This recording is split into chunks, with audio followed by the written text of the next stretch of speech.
carrying a worn sack. She entered a bank and requested her office, prompting laughter, until they viewed the documents capable of causing significant damage. She proceeded with a familiarity suggesting repeated visits. There was no uncertainty, no faltering, just a deliberate, measured pace. Odessa Bell Jenkins, 74 years old, with skin resembling dried tobacco leaves and eyes as keen as glass, opened the door to Hamilton First Bank in downtown Modesto. Initially, she attracted no attention. The air conditioning created a distracting hum.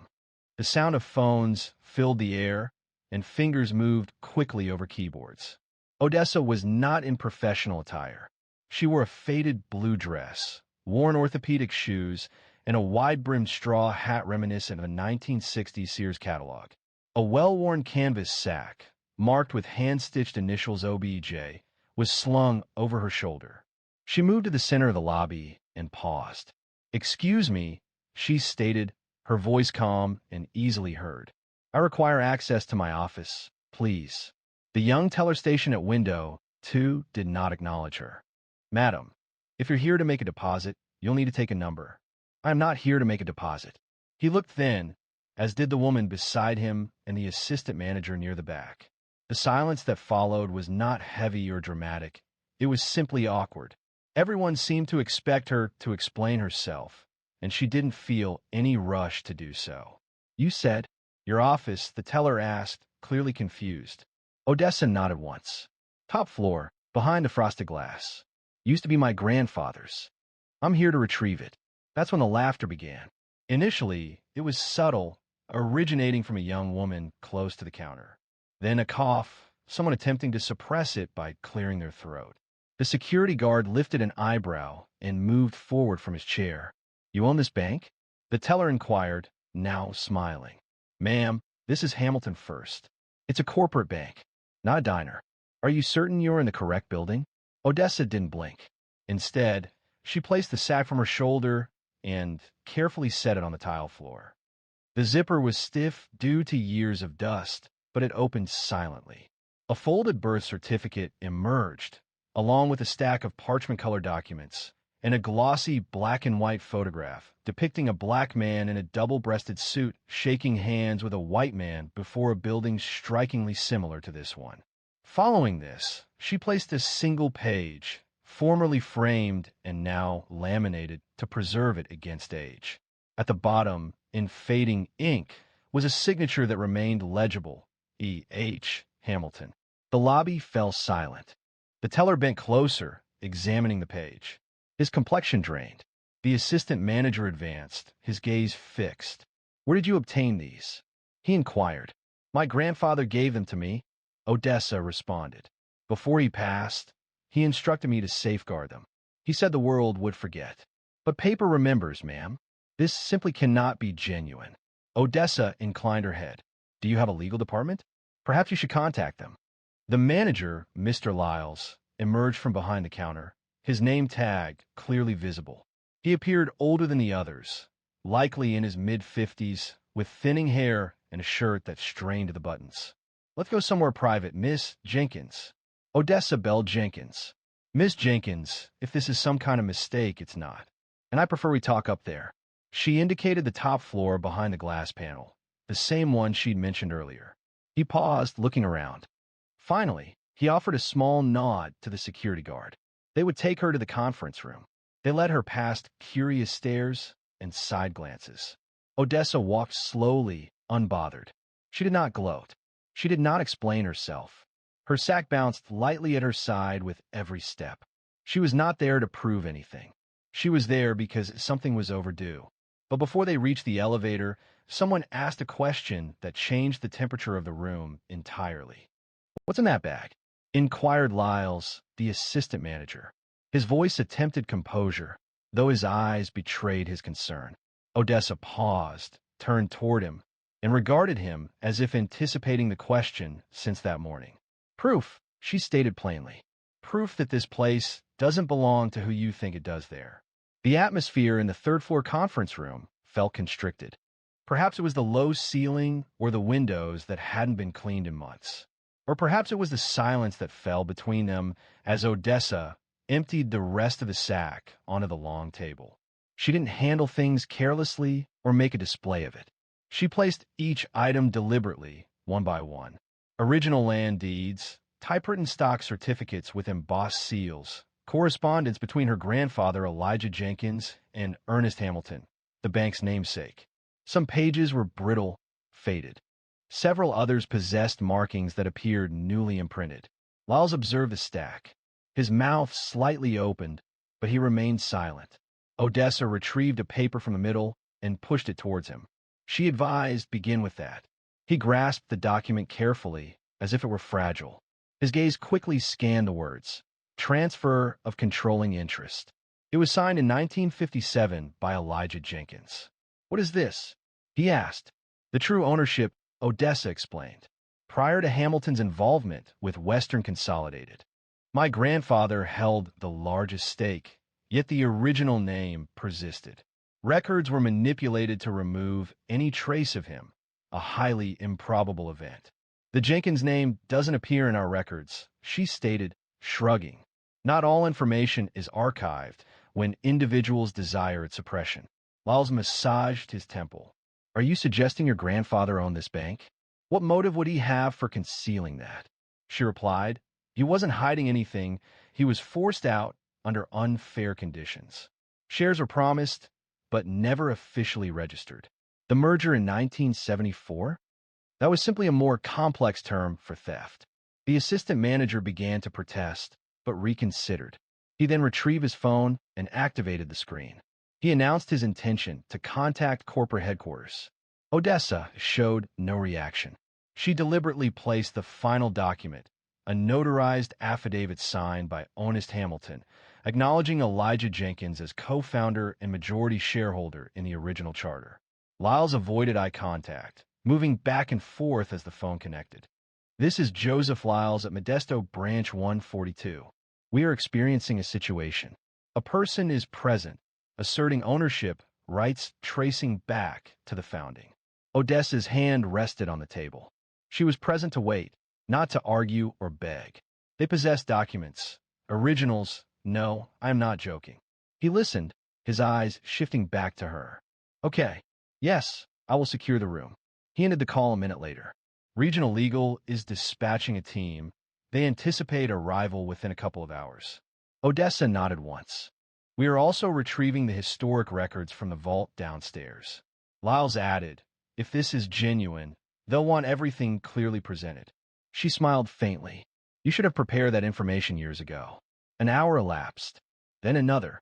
During that period, Odessa spoke infrequently. She primarily gazed out the window, occasionally taking sips of water brought by a nervous intern who remained silent. However, activity was underway downstairs. Those who had scarcely noticed her before were now murmuring in hushed tones, discreetly looking towards the conference room window as if it held a disturbing event. In reality, it wasn't a crime, not in the manner they envisioned. However, what Odessa presented was more than just documents. It carried significance. It represented history, memory, and ownership. Certain individuals within the building were beginning to sense its impact. Yet, the true tremor didn't stem from what she had already displayed, but from what remained unseen. When the regional legal team from Sacramento arrived, consisting of 3 men in sharp suits and a woman carrying a briefcase seemingly heavier than Odessa's sack, a palpable tension filled the room. Odessa remained seated, her composure unwavering, with her hands folded in her lap as if awaiting Sunday service. Bryce Hanley, the lead attorney, bypassed introductions altogether. He placed his leather-bound binder on the table, offering Odessa a half-smile, which was polite but lacked sincerity. We understand you're claiming part ownership of this bank, he said, already flipping through her documents as if they were museum artifacts. I'm just here to verify and advise our client on next steps. Odessa didn't flinch. I'm not claiming anything. I'm here to reclaim what my grandfather built. Hanley glanced at Lyles. We'll need copies of all this. Originals can't leave the premises, but we'll digitize them for analysis. Odessa didn't answer immediately. Instead, she retrieved a folded letter from her purse. The paper showed creases, and the ink had bled slightly at the edges, but the signature at the bottom was legible. "This is from Elijah Jenkins," she stated, placing it before them. "He composed this in 1961, noting his fear that someone would take what belonged to him. And they did." Hanley read the letter, then gave it to the woman next to him. "You want us to believe your grandfather was forced out of his own bank without anyone taking notice?" Odessa's eyes narrowed just slightly. Nobody seemed to want to investigate. "Do you believe those initial shareholders maintained accurate records?" The Jenkins family lost their majority ownership and became essentially irrelevant within less than 10 years. And the question of how went unasked, because there was a general lack of interest. "We weren't the kind of family people erected monuments for." Lyles subtly adjusted his position. "But the Hamilton name. Elijah and Ernest were partners," Odessa pointed out. "They established this place in the 30s, but only one of them received recognition. Can you guess who was included in the historical accounts?" Hanley scratched the back of his neck. "Even if all of this is true," he said, "you need to prove continuity of ownership. Paper trails, tax filings. They're all in that sack," Odessa replied. "I've been filing claims with county officers since I was 28. Every year, every decade, even after my husband died, quietly, patiently, because my grandfather told me one day the truth will be heavier than the lies." The room fell quiet. Selina Miles, the junior attorney, glanced up from a typed ledger. "This is considerable. Where did you locate some of these?" "In a church basement. In my uncle's attic. In city archives that were unaware of their contents. I dedicated the majority of my retirement to compiling it all." Hanley's smile had vanished. He tapped his pen on the table. "Do you realize this might initiate a lawsuit?" "I anticipate it," Odessa replied. Her voice held no pretense, only certainty. She wasn't present seeking assistance. She came because she possessed documentation. Lyles, who had remained quiet previously, advanced forward at last. "Miss Jenkins, why at this time?" Odessa hesitated before responding.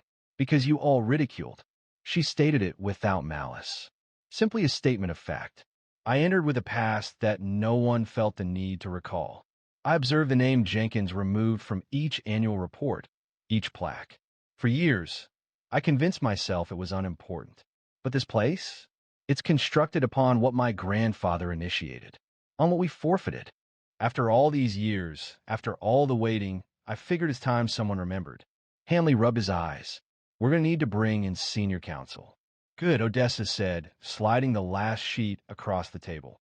"They'll want to see this." It was a black ledger, smaller than the rest, handwritten in tight, neat lines. "Ernest's private account book," she said. "Found it in a box marked receipts in a retired accountant's garage in Madeira. This document details every transfer, every dividend, every instance Jenkins' shares were reallocated without our consent." Hanley appeared visibly stunned. Selina reacted by covering her mouth. "Are you saying this was concealed?" she asked. "No," Odessa replied. "It was overlooked." Which is more concerning. As the attorneys examined the ledger, none of them noticed what Odessa observed through the glass. The face of someone documenting everything with their phone, positioned just beyond the door.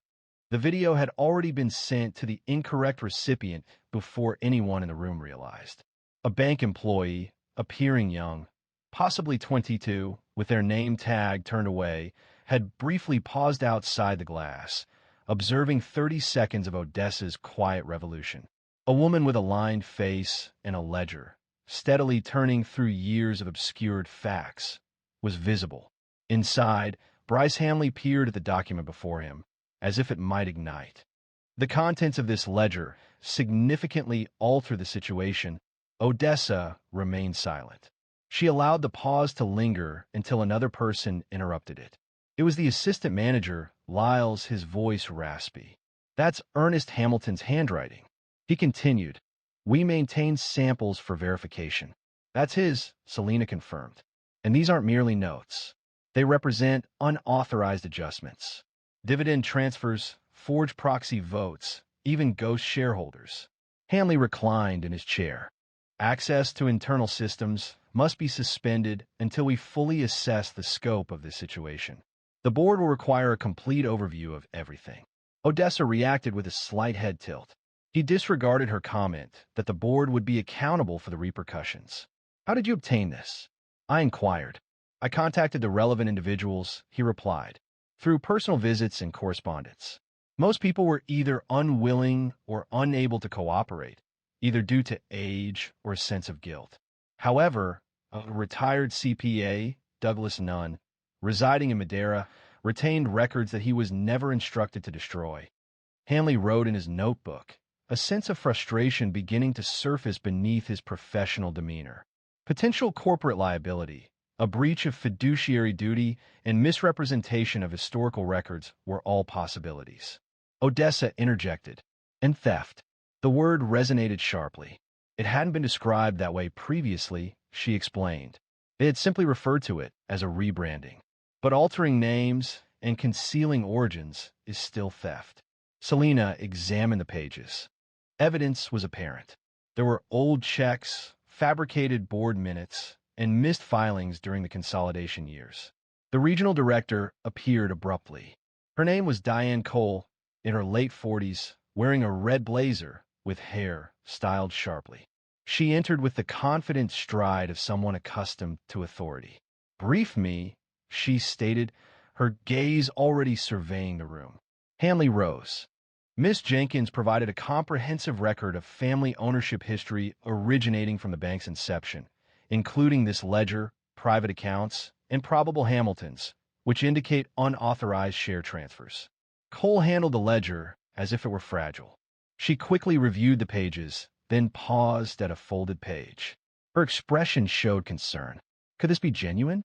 Odessa met her gaze directly. You decide. Cole sat down, placed the ledger to the side, and folded her hands. Miss Jenkins, should this prove to be as it seems, it may initiate state inquiries, possibly federal ones. Do you grasp the magnitude of the situation? I do. I'm familiar with it, having dealt with it for decades. Cole addressed Hanley. What is our potential liability? He paused. If this ledger is verified, and verification is anticipated, the repercussions extend beyond public relations. It involves shareholder fraud, a false portrayal of history, and likely a pattern of financial discrimination. Notification of regulatory agencies may be necessary. Lyle, who had been silent until now, murmured, we could lose the charter. Odessa finally moved forward. I didn't come to dismantle it, she stated. I came to ensure its integrity. They regarded her with disbelief. Do you believe I desire your positions, your authority? She questioned. My grandfather didn't establish this place for me to destroy it. However, I will not permit it to be sustained by falsehoods any longer. Cole nodded deliberately. You're not requesting a financial contribution, are you? He asked. No, Odessa replied. I'm requesting that my family's name be restored to its rightful place, on the records, on the wall, and on the founding documents. If that isn't possible, I will pursue legal action through the courts. For a brief silence, no one stirred. Then Hanley rose. I'm going to contact headquarters. He continued. I believe we should cease acting as though this is merely a misunderstanding. Selena carefully collected the papers, treating them with the reverence due to historical documents. Outside the door, phones began to illuminate. The news had circulated. A local reporter was already downstairs inquiring about the elderly woman asserting ownership of the bank. Cole glanced out the window, then turned to Odessa. Do you feel prepared for this to become difficult? Odessa offered a slight smile. Darling, I have endured hardship. I am ready for authenticity. While the building prepared for legal challenges, Odessa sensed a more profound consequence, as justice often resonates beyond legal proceedings. As the sun set behind the office buildings in downtown Modesto, the news had already escaped the bank's confines. A journalist from the Valley Record waited outside the glass doors, equipped with a notepad and a camera. Her name was Eleanor Cruz, mid-30s, with a blunt haircut and a direct manner. She had not been assigned to the story. She arrived alone, having heard rumors from a cousin employed in the building. Within, people behaved differently. Staff who had previously dismissed her were now quiet, quickly passing documents between offices and avoiding Odessa's gaze. Others, primarily younger tellers, regarded her with a peculiar sense of wonder, as if they were only now understanding they might be working in a building constructed upon someone else's misappropriated narrative. Cole stood near the windows, arms folded, observing the unfolding events as if they were a chess game she hadn't anticipated playing that day. "She's going to want a statement," she said, nodding towards the reporter. Odessa didn't raise her head from her seat. "Let her in." "Are you sure?" she responded. "Let her in," Cole repeated. "I'm not hiding."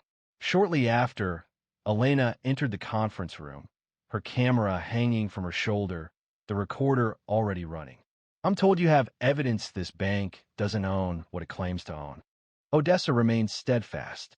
"I have evidence to show it always has, not entirely." "And who are you?" "Odessa Bell Jenkins, granddaughter of Elijah Jenkins, the man who helped establish this institution and was erased from historical accounts, not even receiving a footnote." Elena positioned herself opposite her. "That's a significant assertion." "It is not an assertion, but a documented history," Odessa stated. "All the necessary information is on that table." The reporter looked to Cole. "Is this being given due consideration?" Cole released a breath, a tightness in her shoulders.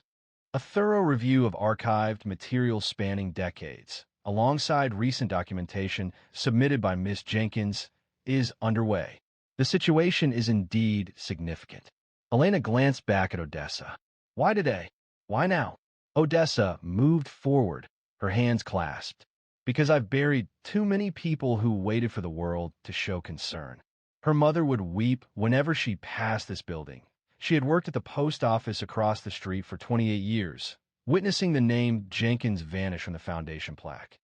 "She passed away before I had the chance to show her that it mattered." Elena paused briefly, then spoke softly. "You're not pursuing this for financial gain?" Odessa smiled, a weary expression on her face.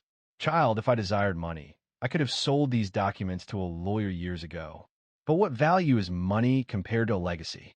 Hanley, still on the telephone across the room, disconnected the call. "Headquarters has authorized the commencement of internal investigation procedures, starting immediately." "And the founder's plaque?" Odessa inquired. Cole responded.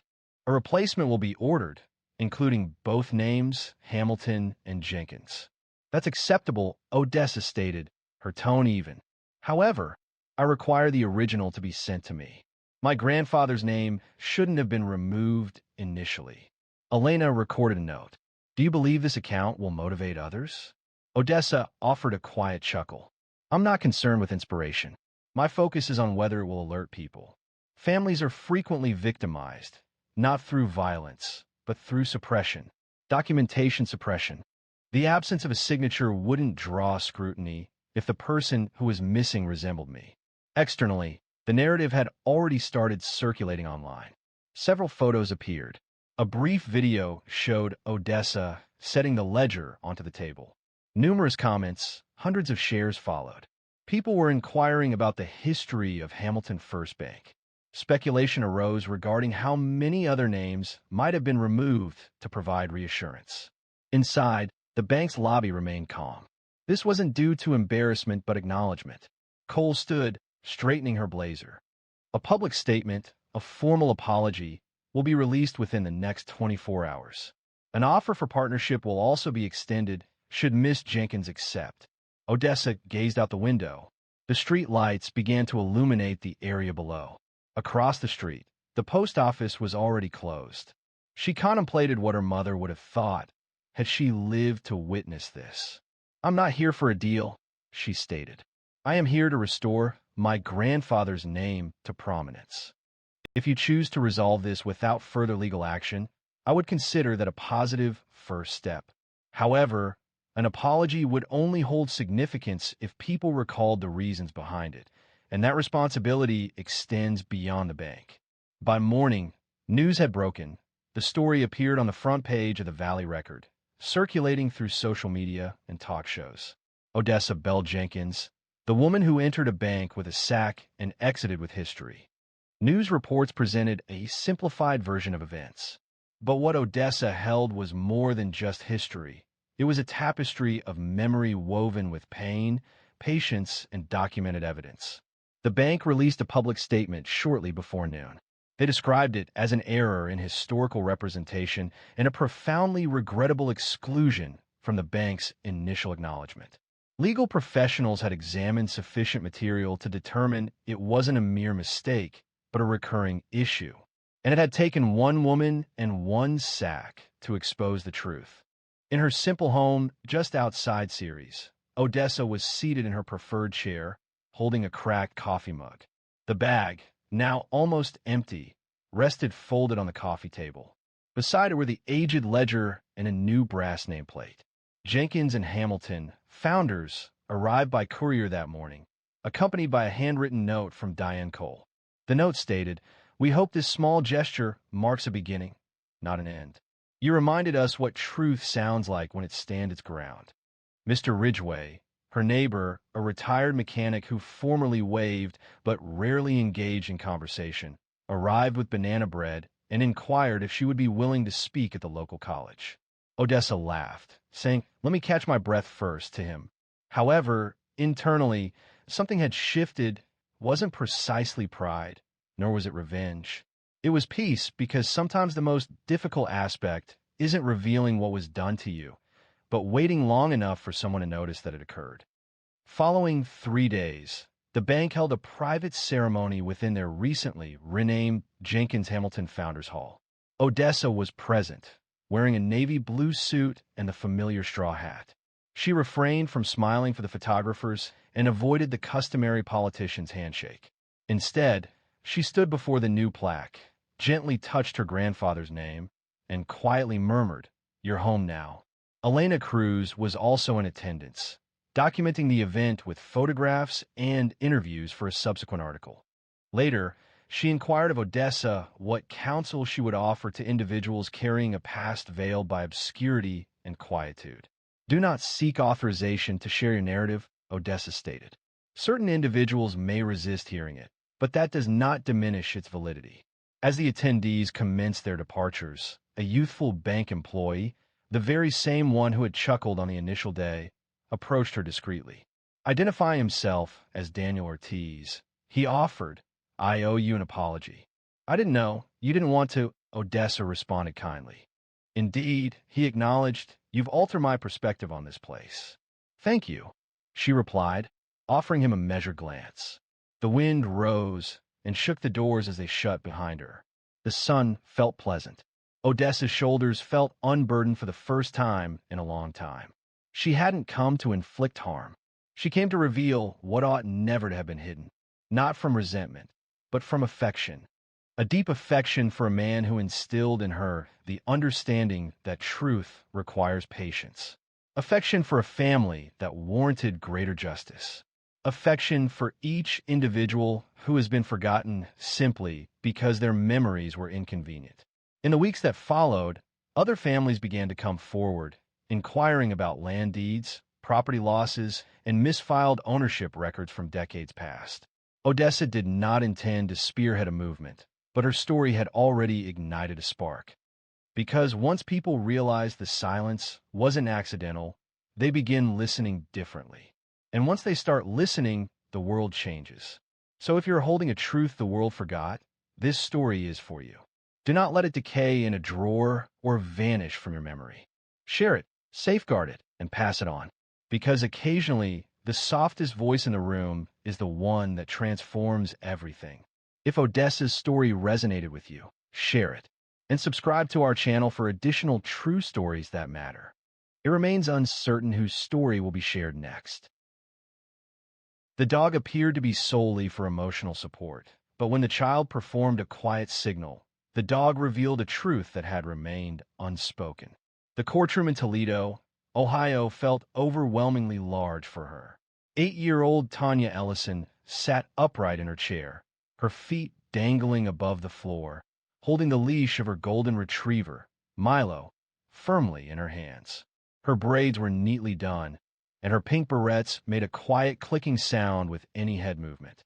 She spoke little, showed no signs of nervousness, simply remained still and observant, appearing remarkably composed for a child in a room filled with unfamiliar faces, awaiting a discussion of subject no child should need to comprehend. Beside her, Milo remained motionless as well. He sat close, his eyes partially closed, his comforting presence against her leg. Many assumed the dog's purpose was to ease her anxiety and provide a sense of security within the imposing environment. And while that was a contributing factor, there was a deeper significance, far more than met the eye. From a bench, Judge Mark Halbard looked down. He was in his 60s, his gray hair thinning and his glasses perpetually sliding down his nose. Throughout his career, he had presided over numerous cases, gang violence, difficult family court proceedings, and even widely publicized trials. However, something about this young girl held his complete attention. Perhaps it was the calm focus in her eyes, or perhaps it was the dog, or maybe it was the fact that not a single person in the courtroom, even the defense attorney, was able to elicit a reaction from her. The room held a considerable number of people, enough that quiet murmurs occasionally arose as someone moved closer to whisper. Seated on the left was the defendant, Russell Banning, a man in his late 40s with short hair, a pressed shirt, and his hands carefully placed in his lap. His lawyer repeatedly tapped a pen against the table, anticipating the cross-examination. Tanya had not yet glanced at Russell. Kendra Ellison, her mother, was seated 2 rows back, quietly holding a tissue in one hand and a cross necklace in the other.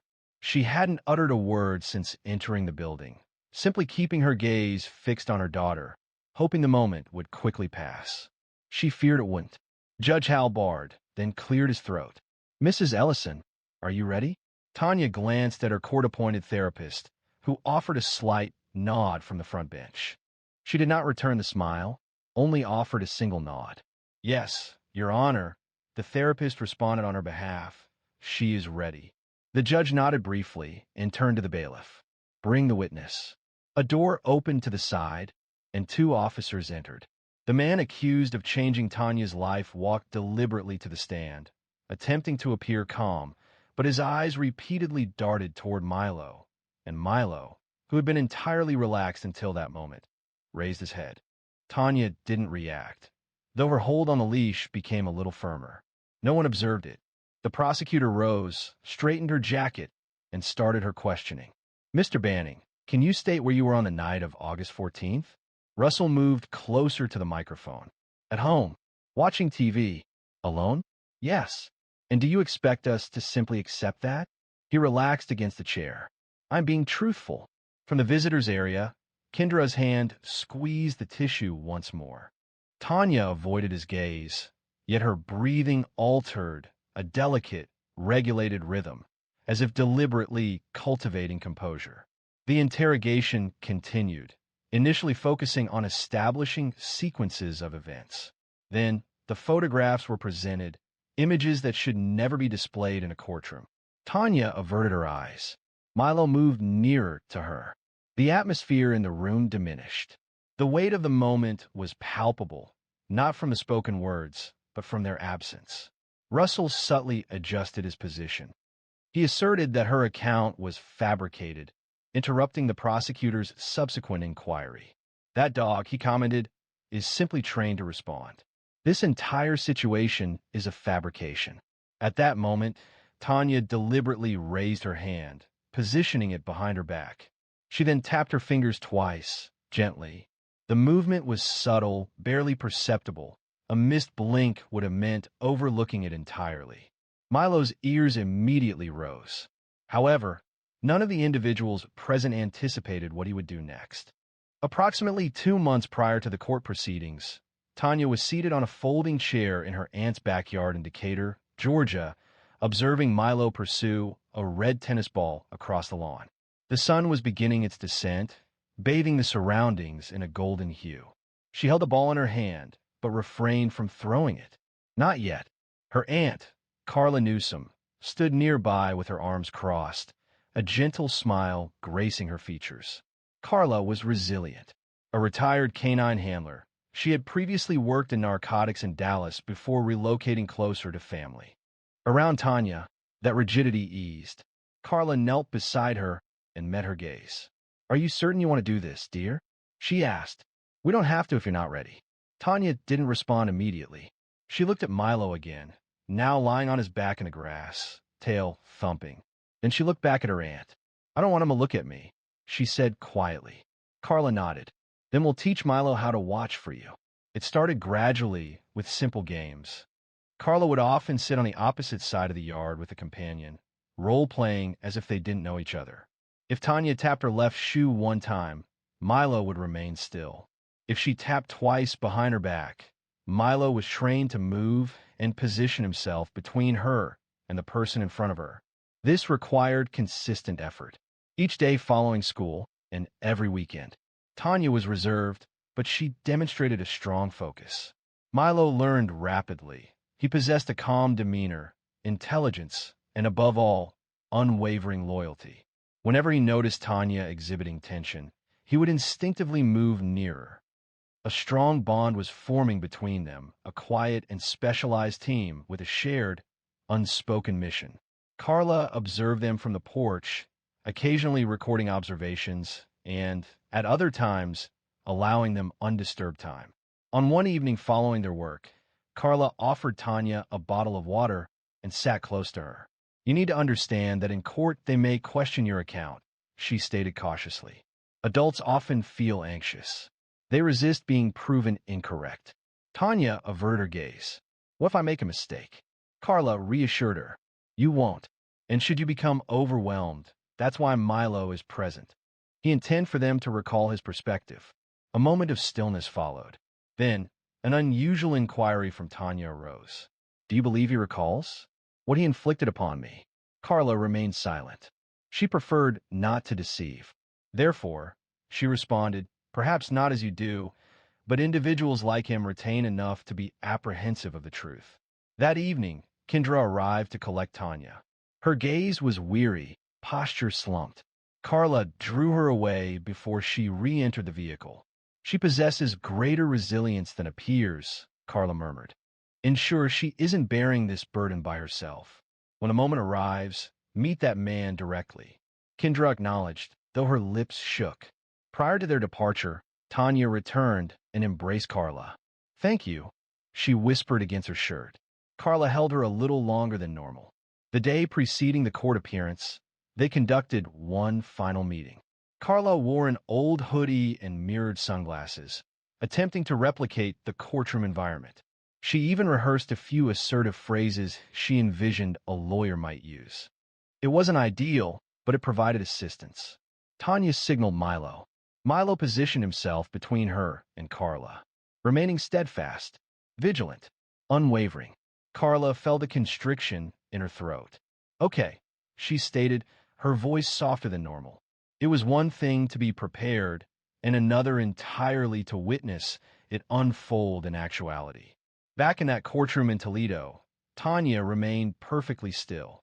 Milo, now attentive, hadn't moved since she gave the double tap. Russell Banning observed a change in his posture, moving from relaxed to protective. His head rose, his chest moved forward, and his eyes focused intently on the man seated across the room. He subtly leaned away, holding the witness stand's edge. His expression grew strained, though he attempted to mask it with a forced smile. The gesture was not returned, neither by the jury, nor by the judge, nor even by his own attorney, who briefly looked at the dog with a worried twitch in his jaw. Andrea Selden, the prosecutor, paused briefly before resuming. Mr. Banning, you previously testified that you were by yourself on August 14th. There were no witnesses and no communication records like phone calls or text messages. Is that still your account? Russell moved his chair. That is what I stated, yes. Andrea approached him. You also affirmed that you had never encountered the minor involved in this case, correct? His gaze momentarily moved towards Tanya. Correct. I'm not familiar with her. Never spoken to her? No. Never visited her school? I said no. The atmosphere in the room became more subdued. The quiet rustling of papers had ceased. Every gaze was fixed on Tanya. She remained looking down, but Milo hadn't diverted his eyes from Russell. Not once. Judge Halberd leaned forward a little. Andrea turned to Tanya, her voice softening. Tanya, do you feel safe right now?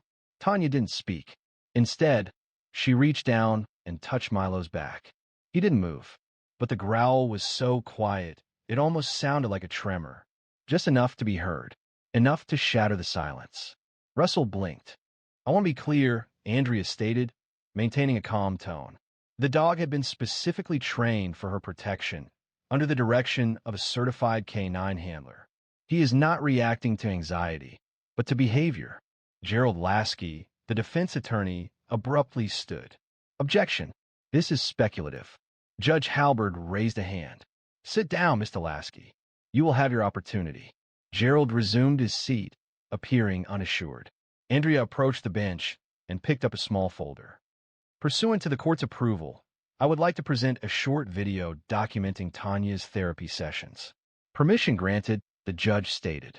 The screen descended behind the witness stand. A video commenced playing. It depicted Tanya in her aunt's backyard, peacefully walking with Milo. Carla appeared in the frame, portraying different scenarios. 1 tap, Milo remained by her side. 2 taps, he advanced, his demeanor shifting similarly to how it had been in court. Following the video's conclusion, a significant silence ensued. Judge Halberd then addressed Russell directly. I have presided over many trials. I have encountered numerous courtroom dogs, therapy animals, and trained service animals. However, I have never witnessed an animal react with such immediate instinct. Russell attempted to speak, but remained silent. Tanya then raised her gaze, deliberately and quietly. Her voice, when she spoke, was gentle. He does not speak loudly. He only whispers. Andrea turned towards her with kindness. Who, dear? Tanya indicated the man on the stand. Him. A profound silence filled the courtroom. Russell rose quickly. This is a fabrication. Are you allowing a child and a dog to determine my fate? Milo advanced, his growl intensifying. The bailiff intervened swiftly. Sir, please be seated. However, Russell remained standing. He increased his volume. This isn't factual material. It's maneuvering, Milo stated, with a single distinct bark. The judge struck his gavel. Sufficient. Any further disruptions, and you will be ejected from this courtroom. Russell retreated to his chair, his face ashen. He mumbled something quietly, but it was inaudible. The jury observed intently, motionless. Tanya leaned back in her chair, her hand still on Milo's back. She remained silent. However, the truth was no longer concealed within the evidence or legal language. It was now plainly visible to all. One could sense the gravity of the situation. It wasn't a boisterous moment. It wasn't theatrical. It was silent, as if the atmosphere in the courtroom had been suddenly removed. Judge Halbert straightened his glasses and looked toward the bailiff. Let's take a 5-minute recess. He addressed the jurors. Please remain seated. The gavel struck the desk, yet there was no movement. There was no whispering, no throat clearing, only silence. Milo stood motionless, positioned before Tanya, gazing intently at Russell Banning as if he possessed prior knowledge of the outcome. Carla, positioned behind the barrier, made eye contact with her niece. She offered a slight nod, not to influence her, but to signal her presence. Weeks earlier, she had explained to Tanya that you don't need to be loud to anyone. The truth doesn't always need to shout. Sometimes it simply observes. That's what Milo was doing currently, observing, remaining still. Across the room, Russell was falling apart. He pulled at his collar, adjusted his posture, and spoke quietly to his attorney. His voice had changed, now more pointed and uncertain. The composed demeanor he's arrived with was gone, replaced by a noticeable unease. It was obvious to everyone. Your Honor, Andrea said softly, easing the strain. Could the child please stay seated here with her support animal during the break? The judge nodded. She may remain seated as long as she is comfortable. Gerald Lasky, still red-faced, leaned toward Russell, whispering intensely. But his client appeared to be sweating now. Milo hadn't moved. He didn't bark again. He didn't growl again. He didn't need to. The prosecutor approached Carla close to the bench. Was that signal scheduled for today? Carla didn't blink. It was always a last resort. She had never used it until now. Andrea nodded slowly. He must have triggered it without even knowing. She knew what to look for, Carla said. He must have done it before. Back at the bench, Judge Halbert reviewed the footage again quietly on his monitor. His lips tightened. He'd been on the bench long enough to know that not all evidence fits neatly into paper or testimony. Sometimes it walks on four legs and growls when a child is too afraid to speak. Following the recess, the proceedings restarted as if no interruption had occurred. However, a change was palpable. Your Honor, Andrea stated, rising to her feet, with your permission, I would like to recall Detective Lorna Morales to the stand for a brief clarification. Proceed, the judge responded. Detective Morales approached, her boots making a quiet clicking sound on the tile. She had been involved in the investigation from the beginning, when the available evidence consisted of a nebulous assertion and a child hesitant to articulate their account. Earlier, her statement had been concise. Andrea presented her with a printed photograph. Detective, is this familiar to you? Morales examined the image. It depicted Russell Banning at an elementary school field day, Tanya's school. He was not an employee. He was not a parent. He was simply a guest volunteer coordinated through a now-defunct mentorship program. Was this man permitted access to the children without supervision during the event? Andrea inquired. No, Morales stated directly. He was not. And was he discovered in a classroom alone with a student? Yes, Tanya Ellison. There it was. That was the moment Milo shifted again. His ears twitched. His body leaned forward just slightly, defensively again. Every juror's eyes followed that subtle movement. Andrea turned to the jury. You observe the video. You observe the training. You observe the dog's instinct. Now you see why Russell stood up again. This is absurd. This is emotional manipulation. The bailiff took a step forward. Judge Halbert's voice rose. Mr. Banning, please be seated. You're not permitted to speak again unless directly addressed. However, Russell couldn't restrain himself. She is fabricating the story, fabricating it all with that dog. Milo advanced one step, displaying no bark, no growl, only his presence. It was then that a shift occurred. A single juror, an older woman wearing a blue sweater, removed her glasses and massaged her temples. Her gaze turned toward another juror, a younger man in his 30s. A shared understanding passed between them, as if a crucial element had finally aligned. However, what followed extended beyond simple validation. It concerned revealing the truth about this man and uncovering any concealed aspects of his character. The courtroom was now engrossed, anticipating each movement, observing every respiration, each involuntary gesture, and every look from Russell Banning. The jury members were no longer relaxed. They were intently focused. Judge Halbert massaged his eyes behind his spectacles. He remained largely silent, yet it was evident a change had occurred within him as well. He had witnessed numerous defendants falter under questioning, but Russell wasn't merely breaking. He was falling apart before their eyes. Andrea stepped back to the podium, her voice even and composed. Detective Morales, did you interview any other parents who observed Mr. Banning interacting with students that day? Morales responded, yes, 3 in total. Someone reported giving a child candy without authorization. Another stated they followed a student into the restroom. Was that student identified? Morales confirmed. Yes. You could hear someone in the gallery whisper, my God. Judge Halbert did not issue a reprimand. He remained silent. Gerald Lasky, attempting to reassert himself, rose. Your Honor, this is speculative. None of those allegations were substantiated, Andrea countered. The statements remained unchallenged, each one delivered before the victim had a chance to respond. Lasky's objection lingered, but it was not sustained. He then took his seat. Andrea turned back to the judge. I request permission to recall the school counselor, Ms. Jenna Holbrook, for follow-up, she stated. Granted, replied Halbert. Ms. Holbrook approached the stand with a quiet seriousness. She appeared to be in her mid-40s, with a thin but clear voice. She adjusted her blazer and spoke directly.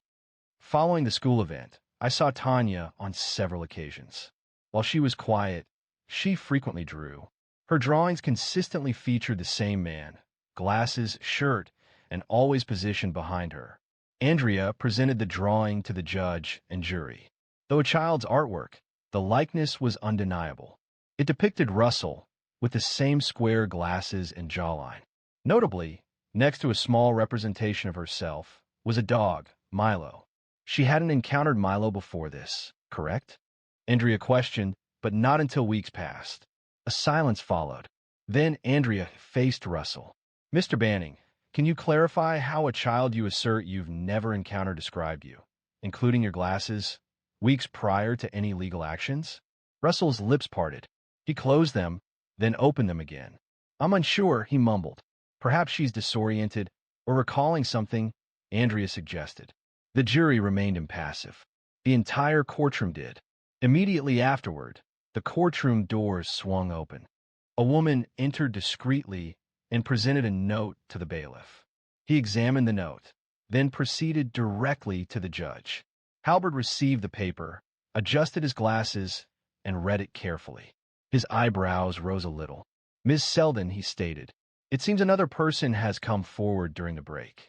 A former teacher's assistant from Hickory Trail Elementary.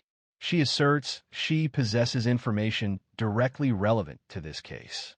She's outside, prepared to testify. Andrea turned her head slowly toward Russell.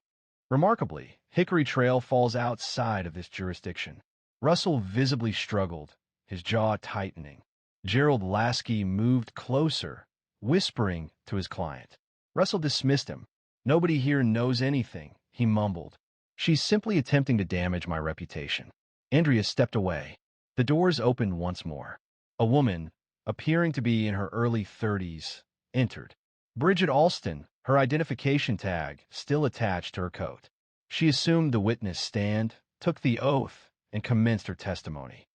I remember him, she stated, indicating Russell.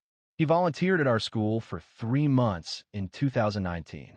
We received complaints, several, but they never resulted in action because people didn't want to trust the children. Judge Halberd moved closer. Did you file a report?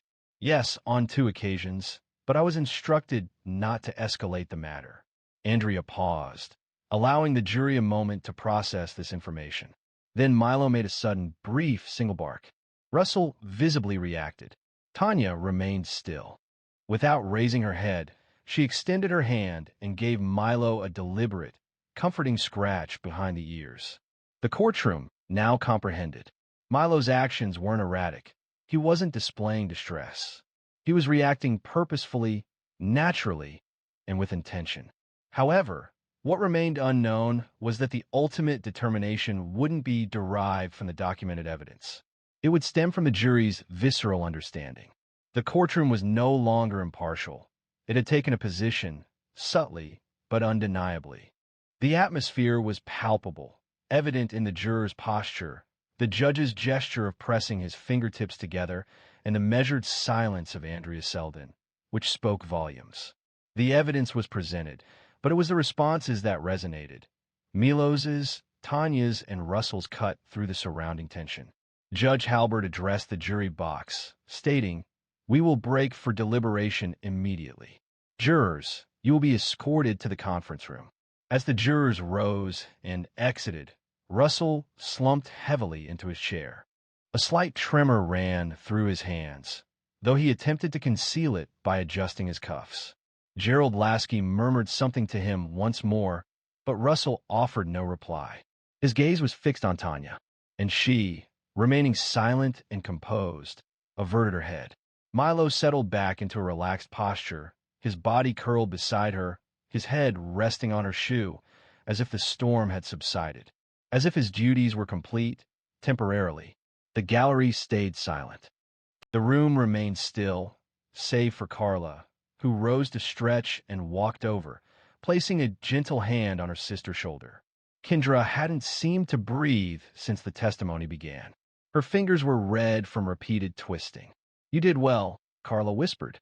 "You did better," she responded. The jury had been absent for almost 2 hours.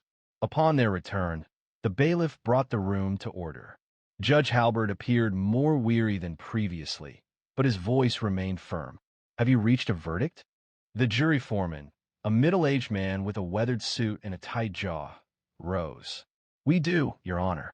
The question came, "And how do you find the defendant, Russell Banning, on the count of criminal misconduct with a minor?"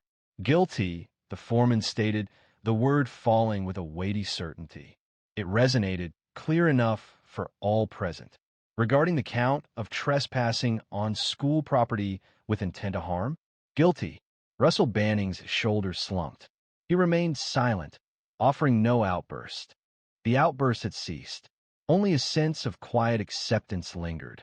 Andrea shut her binder. There were no celebratory gestures, no smiles, just a feeling of relief. Securing a case such as this doesn't feel like triumph. It feels like air flowing back into a space that was suffocated for too long. Judge Halberd addressed Tanya. "Ms. Ellison, I observe that you spoke sparingly today, but you conveyed more than many adults ever manage. And I believe you." Tanya remained composed, but she nodded. "And Milo," Halberd peered over his glasses. "I've never expressed this in a courtroom, but if I possessed a medal to award, he would be wearing it." A few people chuckled softly for the first time in hours. Subsequently, in the hallway outside the courtroom, reporters assembled. Microphones, cameras, the typical commotion. Kendra moved protectively before her daughter. "No questions today," she stated firmly. "We're simply going home." Carla opened the passenger door. Milo entered first. Then Tanya climbed in beside him. The car ride home was quiet. Carla remained silent. Kendra didn't press. However, halfway along the highway, Tanya spoke up. "Will he go away forever?" Kendra glanced in the rearview mirror.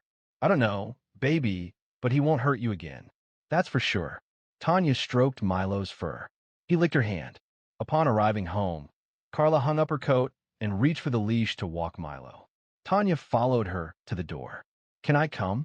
"You don't have to." "I want to." Beneath a pale sky, they walked in silence. There were no cars, no barking, only the sound of gravel beneath their shoes. At one moment, Tanya paused and looked upwards. "Do you think other kids are scared like I was?" Carla nodded. Tanya fell silent for a moment. Then she inquired, "Can we teach other dogs, too?" Carla regarded her. This little girl who had once gone completely silent, now formulating plans. "Yeah," she replied softly. "I think we can." But this story wasn't simply about a dog or a courtroom. The focus was on the moment a child's experiences are finally validated, and when staying silent isn't the only path to safety. 2 weeks following the trial, subtle changes began to emerge. These weren't dramatic or obvious, but appeared in minor details that only a select few observed. Tanya was able to sleep soundly through the night without any awakenings. Kendra ceased the habit of leaving all the lights on in the house. And Milo, he stopped standing watch outside Tanya's bedroom door. He settled on her rug instead, peaceful, understanding his girl no longer needed to sleep with her shoes on. However, recovery isn't always linear. One afternoon, while Carla and Tanya were organizing dog toys in the living room, a letter arrived. Carla held the letter, glancing over to Tanya, who was now guiding Milo to stay with a simple hand signal. "You did that," she remarked. Tanya looked up. "No, we did." Carla smiled and settled down beside her. "You know what most people forget?" She continued. "Adults don't always have the answers." She paused. "But when kids speak, even if it's frightening, even if it's chaotic, it stirs something in everyone else." Tanya considered this briefly, then murmured, "I didn't think anyone would believe me." Carla nodded. "That's why your input was particularly valuable." Later that week, they went back to the backyard for the first time since Milo's training. Carla brought out an old duffel bag filled with harnesses and treats, and Tanya brought her sketch pad. She sat under the tree, sketching out commands, hand signals, and little notes only she could understand. Milo dozed nearby, one paw twitching in his sleep. Kendra came outside, holding 2 lemonades. "I was thinking," she said, handing one to Carla, "perhaps we could discuss partnering with a local shelter and see if they would allow us to train a couple of dogs there. It would be a small undertaking, just a trial run." Carla raised her eyebrows. "Are you certain?" Kendra replied with a half smile. "Yes, but I'm tired of being afraid." A few months later, They were conducting weekend sessions at a small training field in the city park. They called it signals, and word spread slowly. Parents brought kids, shelters brought dogs. Some of the children didn't talk much, some didn't talk at all. Without fail, they appeared every Saturday. Even Milo, despite his advancing age, consistently attended. He remained silent, offering no barks or growls, but observed attentively. Tanya would position herself at the forefront, notebook in hand, providing instructions in concise, easily understood steps. A microphone was unnecessary. People drew near to listen. Periodically, she would look towards Carla, seeking confirmation. Carla would respond with a thumbs up, or occasionally simply offer silent encouragement if you got this. And Tanya succeeded. Individuals who had learned about the case would approach Tanya in public. Some offered thanks, while others remained silent, simply smiling and departing. Tanya didn't require recognition. She found satisfaction in the possibility that someone, somewhere, might now be more likely to believe child. One evening, while closing up the field, Carla asked her, "Do you ever wish that day in court had unfolded differently?" Tanya looked up from brushing Milo's fur. No, not even a little. She shook her head. If it hadn't occurred as it did, nobody would have witnessed who he truly was. Carla paused. The quiet confidence she held for her niece continued to surprise her. Prior to leaving, they paused before the small painted sign near the gate. It displayed sig nulls in red, with a paw print substituting the A. This was Tanya's suggestion. Carla placed her hand on Tanya's shoulder. "You transformed something terrible into something that helps people," she said. Tanya smiled. "He helped me first," she replied. She glanced down at Milo. He blinked up at her, his tail wagging softly. He no longer required instructions. He was already prepared, and perhaps that was the intention. It's often the case that those who appear least imposing possess the most profound insights. And frequently, the most subdued voices resonate most powerfully, particularly when someone or something offers unwavering support. If you've reached this point, thank you. Consider this a prompt to pay close attention, especially when interacting with children, and to trust their instincts when they express discomfort. You may be the only person to do so. If this story resonated with you, please consider subscribing and sharing it with someone who might benefit from hearing it. Remember, there's always someone waiting to be believed. A judge chuckled upon hearing that 17-year-old Naomi was representing her cousin in court, but the entire courtroom fell silent by the time she concluded her statement. The courtroom held a subtle aroma of coffee and aged floor polish. Fluorescent lights hummed above as Naomi Ellison proceeded through the double doors, holding a substantial manila folder close. Her walk was determined, though it was evident she had practiced it before a mirror. Her thrift store slacks were a little too short, the white shirt just slightly wrinkled, and her bun, braided tight and pinned, had loosened a little in the Georgia humidity. Despite this, she kept her head high. 17 years old, not a lawyer, not even a college student, she was present to defend her cousin, and she wasn't planning on being dismissed. It was late morning in the Berrien County Courthouse in Nashville, Georgia, a modest building where everyone knew everyone. This was not a courtroom known for dramatic proceedings. It typically handled minor traffic offenses, small claims, and occasional custody disputes. Judge Byron Talcott had served on the bench for almost 3 decades. People in town remarked that he seemed from an earlier era, a diplomatic way of noting his resistance to change and his limited acceptance of it within his courtroom.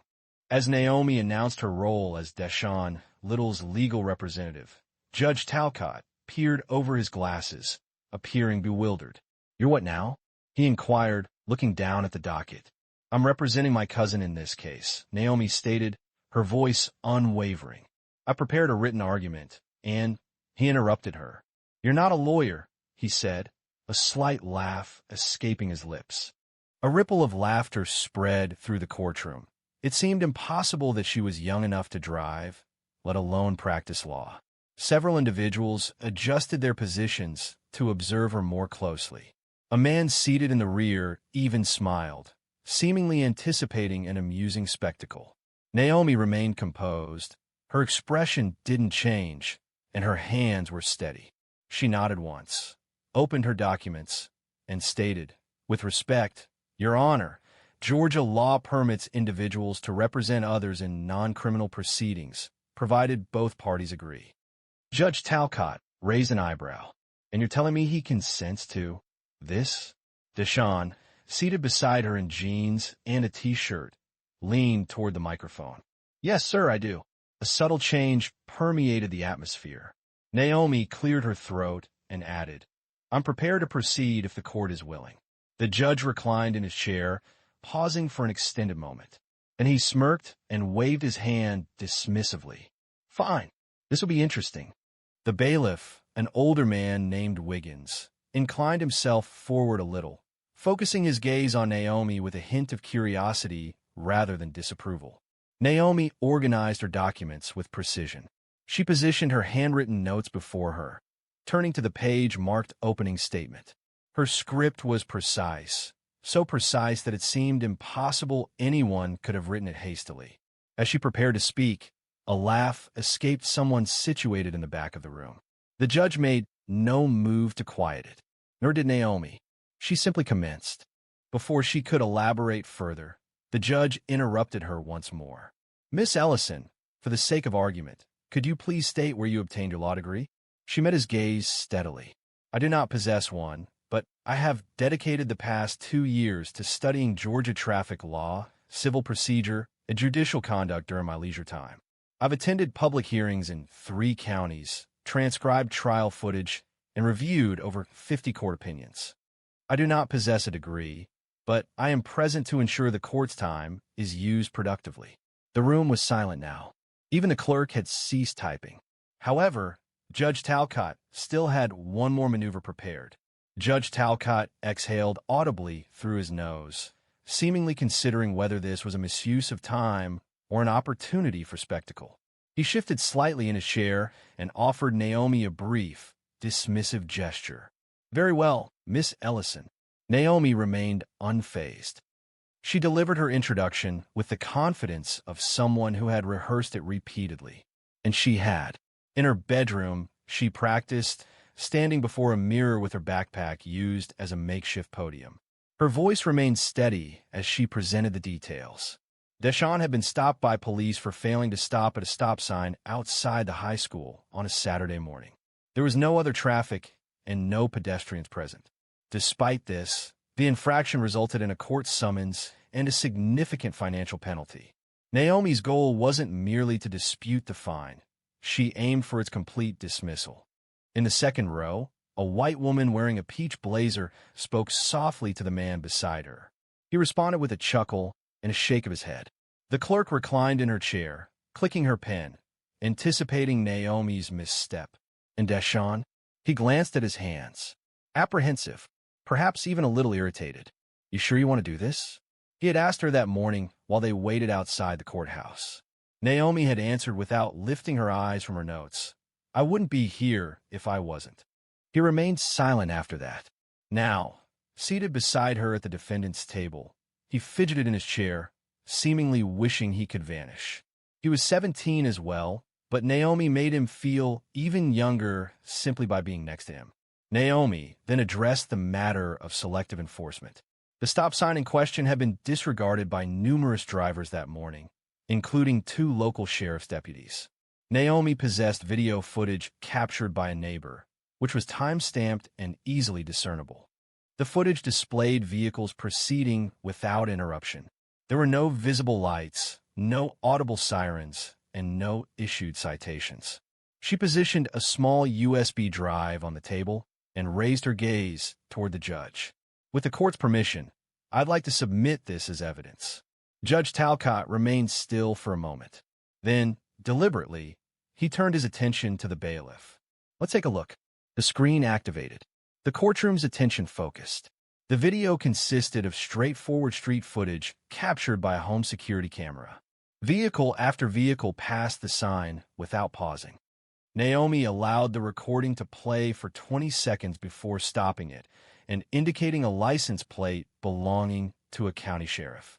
I'm not suggesting that the law shouldn't be enforced, she stated, only that it should be enforced fairly. There was no laughter this time. The judge, however, crossed his arms. And you believe this demonstrates your cousin was treated unfairly? Naomi replied concisely. It demonstrates that enforcement lacks consistency. And when enforcement lacks consistency, citations can become subjective. He observed her intently for a moment. Naomi remained composed under his gaze. What the majority of individuals present didn't realize, couldn't possibly know, was her dedication over the previous 2 summers, secretly attending hearings in 3 counties. She documented proceedings with a well-used pen, quietly reciting legal terminology into a tape recorder obtained from her science teacher. No one had instructed her in these actions. Her high school lacked law electives, and internship opportunities for girls like her were scarce in Berrien County. Consequently, she pursued self-study. She dedicated late nights to reading legal blogs and case opinions while her mom worked double shifts at the nursing home. She prioritized this over socializing, foregoing parties and school dances. It was her chosen path. Now, upon her first opportunity to apply her knowledge, those present perceived her as a young person pretending. I'll accept her. The judge cleared his throat. We'll admit the video for review. Continue. Naomi nodded and kept going, but the atmosphere hadn't changed yet. People still looked at her as if this would inevitably fail. But then Naomi said something that even made the court reporter lift her head. Naomi placed her palms flat on the table, leaned in just a little, and said, "This citation isn't just about a stop sign. It's about accountability. The question of whether authority figures, including officers, are held to the same standards as those they stop, that specific phrasing resonated powerfully. It didn't appear scripted, but its impact was undeniable. A noticeable silence fell over the room, unlike any that had come before. The murmuring ceased, and the expression softened. The clerk paused her pen-chewing habit. Even Judge Talcott reacted, seemingly surprised by her candid remark. Deshawn observed his cousin with a newfound perspective. He had always recognized her intelligence. Family members had expressed similar sentiments. However, this situation felt different. Naomi proceeded swiftly, turning to the subsequent page of her materials. Her notes were meticulously organized with a color-coded highlighting system. Blue indicated facts, green represented legal principles, and yellow marked quotes she had committed to memory. She began discussing Owens versus State of Georgia, a 1999 case concerning traffic enforcement and racial bias. She methodically reviewed the court's opinion, detailing it line by line, and clarified how the court recognized that unequal enforcement damaged public confidence. The judge intervened. "Ms. Ellison, are you drawing comparison to the Owens case?" "That involved." She remained steady. "The relevant legal principles remain applicable, Your Honor. Selective enforcement compromises the fairness of any legal process, irrespective of whether it is criminal or civil." He reclined once more, his expression now neutral. The courtroom was fully engaged as well. The woman in the peach blazer now sat forward, resting her elbows on her knees, and intently listened. The man beside her put away his phone. Naomi proceeded. She presented traffic enforcement statistics from Willow Creek County, figures she had obtained via a Freedom of Information Act request and printed at the public library. The data revealed that 83% of traffic stops during the previous year involved black drivers, while census data indicated they comprised just under 40% of the population. She placed the documents before her. "I'm not suggesting anyone intentionally targeted my cousin," she stated. "The court is being asked to consider the established pattern. Ignoring patterns allows them to persist. This presentation is devoid of theatrics or raised voices. It is simply a recitation of facts and a quiet, direct assessment." Judge Talcott reviewed his notes, tapped his pen against the folder before him, then made a notation. The bailiff, Wiggins, folded his arms, not as an act of opposition, but in attentive listening. Deshawn murmured, "Yo, did you really obtain all those numbers?" Naomi murmured, her gaze fixed on the judge. "It took me 3 weeks." Deshawn blinked, surprised by the intensity of her statement. A cough echoed from a few rows behind. Yet no one chuckled. The judge remained silent, examining the printed documents before returning his attention to Naomi. "You've certainly done your homework, Miss Ellison," he observed. She offered a single nod, composed and prepared. Then, for the first time since she entered the courtroom, Naomi hesitated. The silence wasn't due to a lapse in her speech, but because she had arrived at the critical juncture of her argument. Her statement emphasized that the matter wasn't about achieving victory, it was about fairness. She affirmed that if the court found her cousin had indeed violated the law, they would abide by the decision. However, she insisted that if citations were to be issued in Cedar Creek County, they needed to carry consistent meaning regardless of the driver. This was the pivotal moment, not when she referenced legal precedent, nor when she presented the statistics. The sincerity of that statement seemed to resonate, and the judge closed his folder. "Let's take a 10-minute recess." Gasps weren't permitted in courtrooms, yet they were audible, noticeable in the subtle shifts of people and the murmured comment, "He never does that." During that brief pause, Naomi experienced her initial wave of genuine uncertainty. She sat on the unyielding wooden bench outside the courtroom, knees drawn close, hands tightly clasped around a bottle of water she hadn't opened. The braid at the nape of her neck was loosening, but she made no move to adjust it. She fixed her gaze straight ahead, seemingly observing something unseen by others. Deshawn sat next to her, his leg bouncing, his eyes darting frequently. "You good?" he eventually asked. She nodded, then murmured, "Yeah, but you don't seem it." A faint smile touched her lips. "I didn't come here to look good," he chuckled, then added more seriously, "Hey, thank you. For real. I didn't think you'd go that deep." She turned towards him. "You didn't think I meant it? I mean, I knew you were smart. I simply didn't realize you were this intelligent." Naomi did not respond. The courtroom door opened, and the bailiff motioned toward them. "Let's return to the matter at hand." Inside, the atmosphere had changed. The laughter from before had disappeared, yielding to a more subdued feeling. It wasn't quite respect. It wasn't quite admiration. It was simply focused attention. Judge Talcott observed Naomi when she re-entered. This time, he didn't squint or smirk. He continued to evaluate her. "Miss Ellison," he stated as she resumed her testimony, "let's hypothetically consider, just for a moment, that your assertion is valid. Could you please reference any specific wording in the law that would directly justify dismissing your cousin's citation?" Naomi responded promptly. "Yes, sir.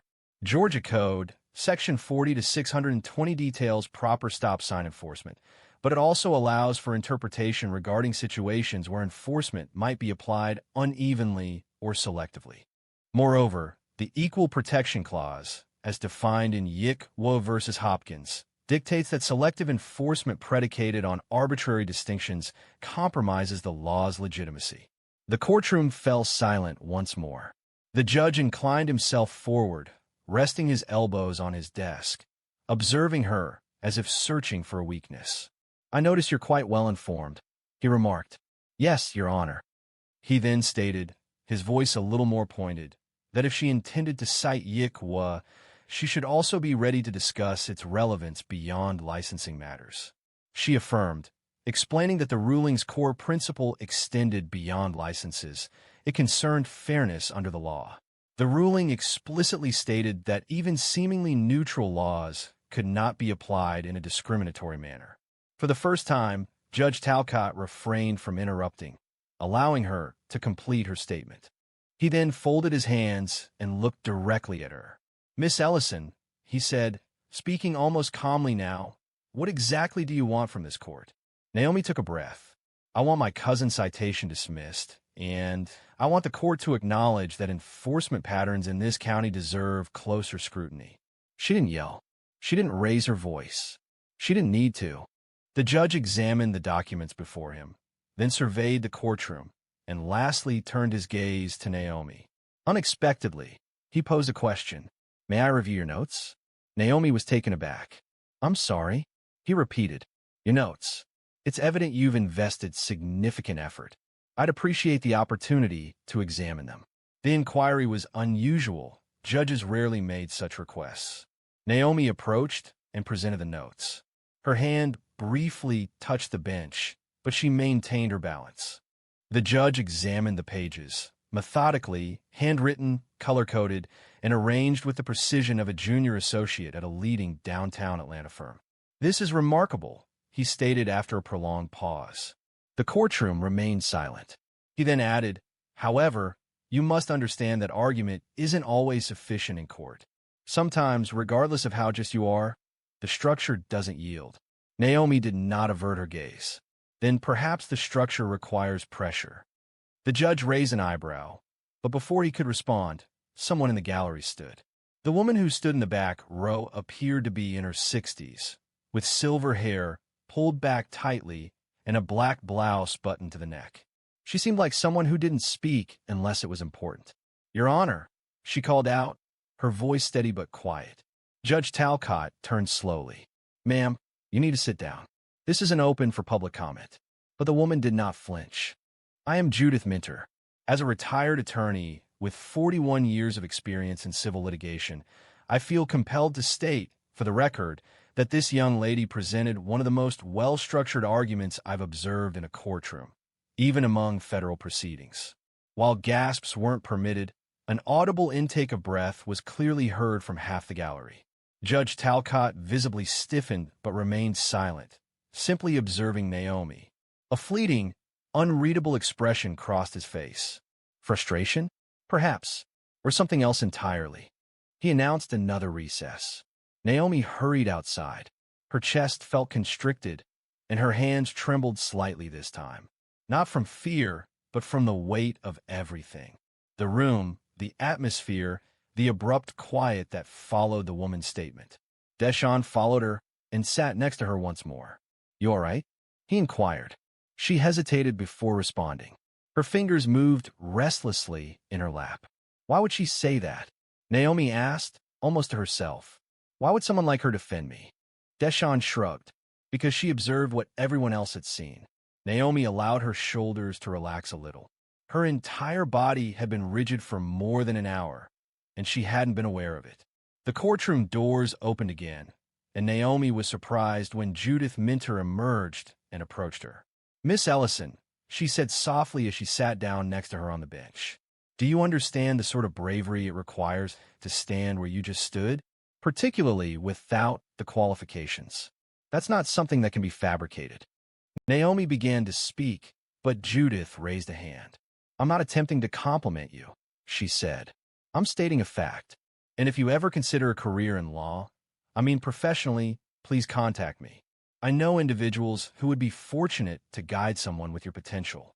Naomi paused, unsure how to respond. All she could say was, "Thank you." Judith smiled, then rose. "Finish well. Don't allow him to manipulate you. He possesses more intelligence than he conveys, but he's likely to show you deference if you remain perceptive."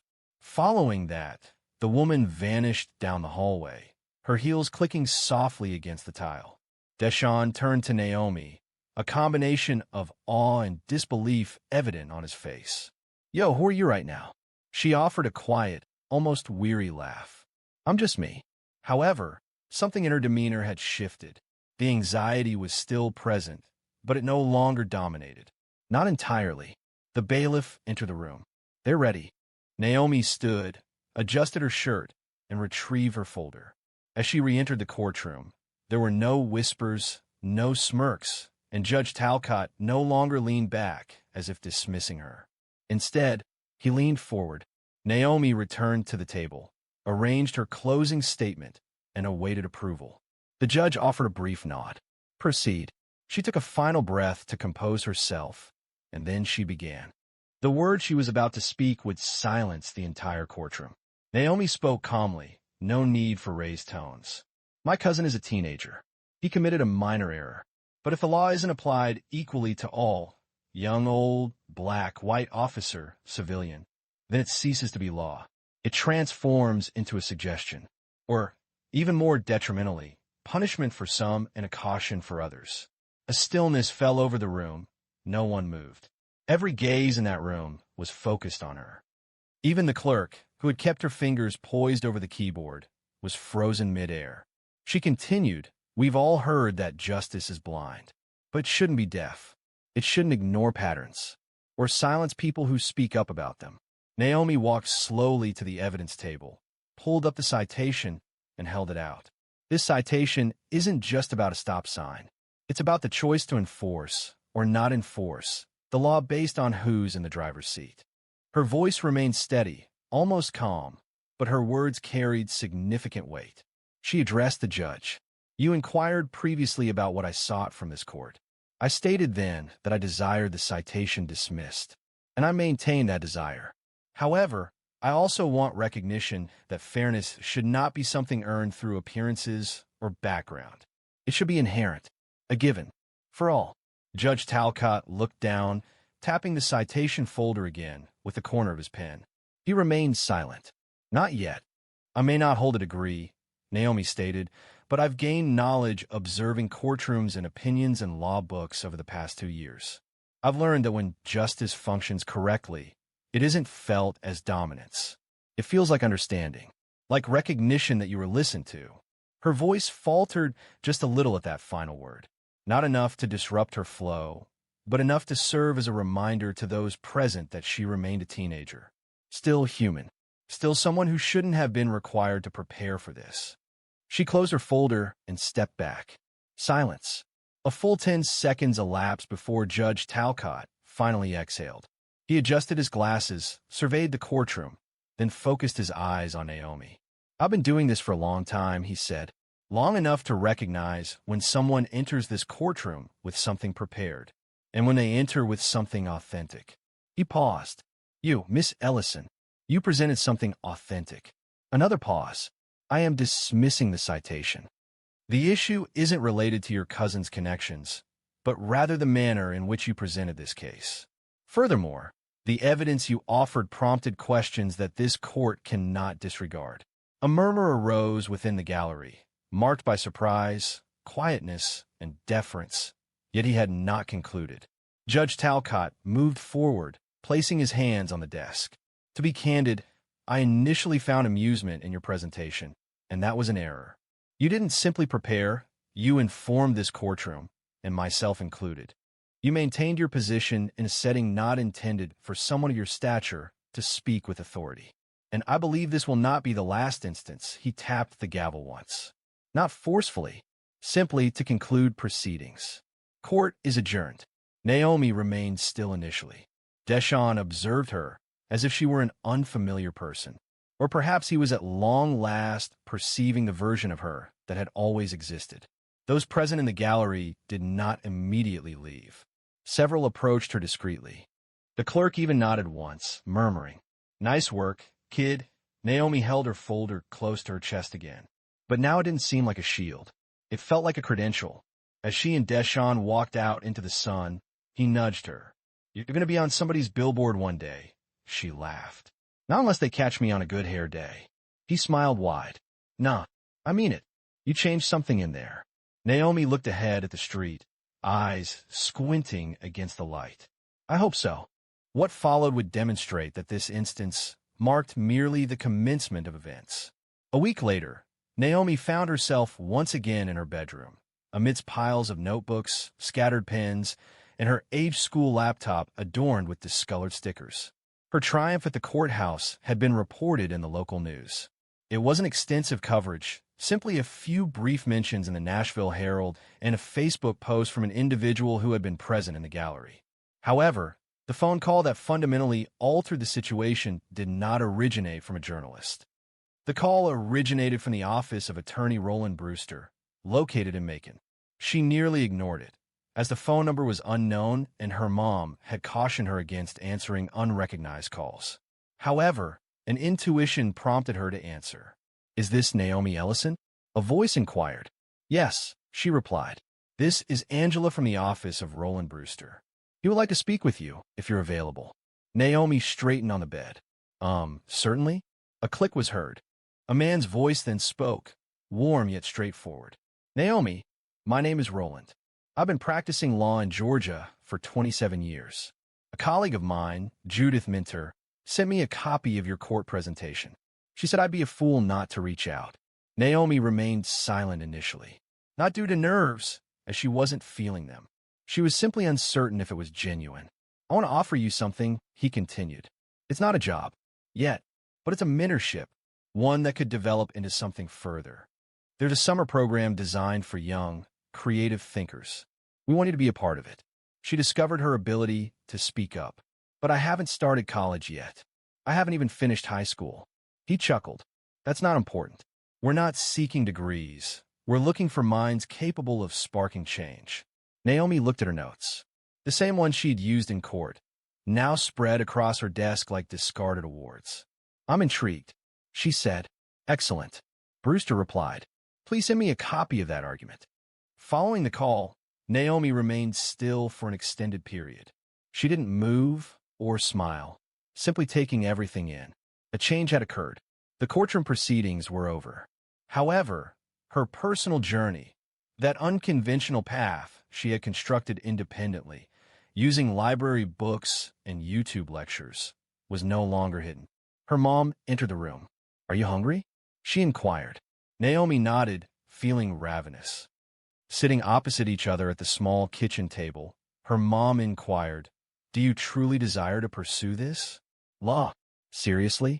Naomi ate her sandwich deliberately, then responded, Yes. I believe I already am. Her mom offered a look, a drawn-out, probing expression unique to mothers, and then nodded once.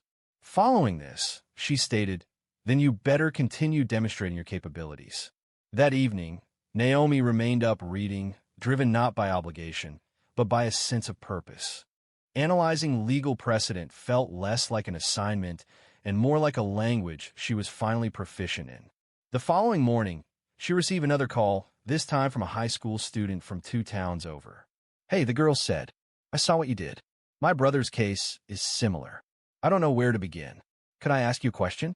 And with that, Naomi evolved into something more, not just a bright student, not just a relative advocating for family. She stood as an illustration, a demonstration that excellence doesn't await authorization and fairness doesn't demand a position, but only truth, clarity, and the courage to speak. She didn't require a law degree to impact a courtroom. She simply needed an opportunity. And when she received it, she ensured no one would ever perceive her identically again. Your voice doesn't need a platform. It merely needs to be heard. If Naomi's story resonated with you, ensure you subscribe and share this video with someone who needs to be reminded. The key isn't the origin, but the level of dedication you demonstrate.